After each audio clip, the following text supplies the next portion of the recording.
Hi!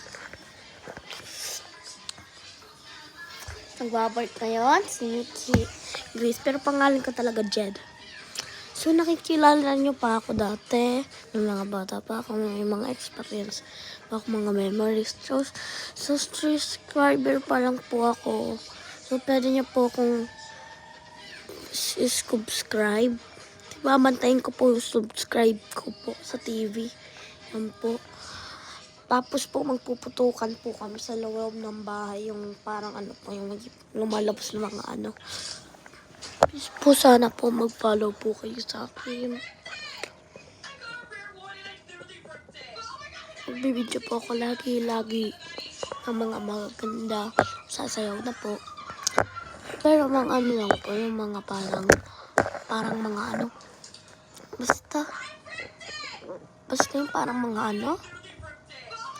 Mga short videos lang, parang na ano lang sa TikTok. So, yan lang po. Bye-bye.